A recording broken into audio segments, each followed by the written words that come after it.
നമസ്കാരം.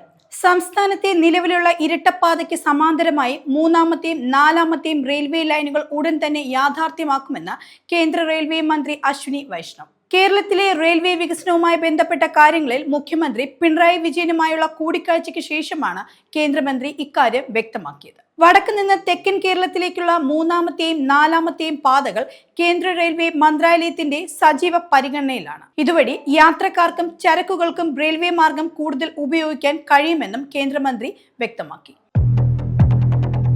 സംസ്ഥാന പോലീസ് മേധാവി പദവിയിലേക്ക് നിലവിലെ വിജിലൻസ് ഡയറക്ടർ മനോജ് എബ്രഹാമിനെ പരിഗണിക്കരുതെന്ന് ആവശ്യപ്പെട്ട് സമർപ്പിച്ച ഹർജി ഹൈക്കോടതി തള്ളി. സർവീസ് നിയമം അനുസരിച്ചാണ് പട്ടിക തയ്യാറാക്കിയതെന്നും പൊതു താൽപര്യം പരിഗണിക്കാനാവില്ലെന്നും ചൂണ്ടിക്കാട്ടിയാണ് ഹൈക്കോടതിയുടെ ഈ നടപടി. ഹർജിയിന്മേൽ ഹൈക്കോടതി രജിസ്ട്രി ഉയർത്തിയ എതിർപ്പും സിംഗിൾ ബെഞ്ച് ശരിവച്ചിരുന്നു.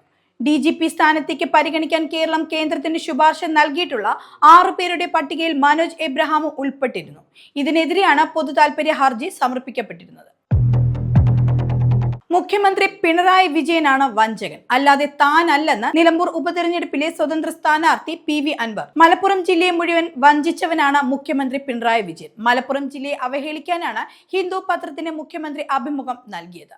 ഇക്കാര്യം മലയാള പത്രങ്ങളോട് പറയാതെ ഡൽഹിയിൽ പോയി പറഞ്ഞത് മുസ്ലിങ്ങളാണ് ദേശവിരുദ്ധ ശക്തിക്ക് പിന്നിൽ എന്ന് വരുത്തി തീർത്ത് BJPക്ക് ആയുധമുണ്ടാക്കി കൊടുക്കാനാണെന്നാണ് അൻവർ വ്യക്തമാക്കിയത്.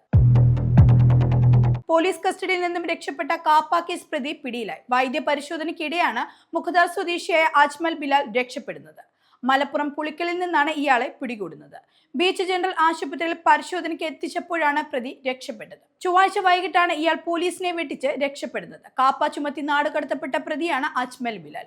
ഒട്ടേറെ കേസുകളിൽ പ്രതിയായ അജ്മലിന് 1 വർഷത്തേക്ക് കോഴിക്കോട് ജില്ലയിൽ പ്രവേശിക്കാൻ അനുവാദമുണ്ടായിരുന്നില്ല. എന്നാൽ ഈ ഉത്തരവ് ലംഘിച്ച് വീട്ടിലെത്തിയപ്പോഴാണ് ചെമ്മങ്ങാട് പോലീസ് ഇയാളെ കസ്റ്റഡിയിലെടുക്കുന്നത്.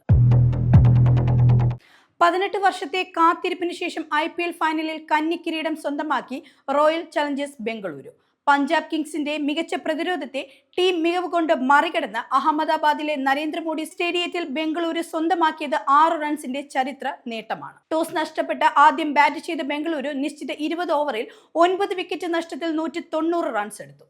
മറുപടി ബാറ്റിംഗിന് ഇറങ്ങിയ പഞ്ചാബ് ഇന്നിംഗ്സ് നിശ്ചിത 20 ഓവറിൽ 7 വിക്കറ്റ് നഷ്ടത്തിൽ 184 റൺസിൽ അവസാനിച്ചു.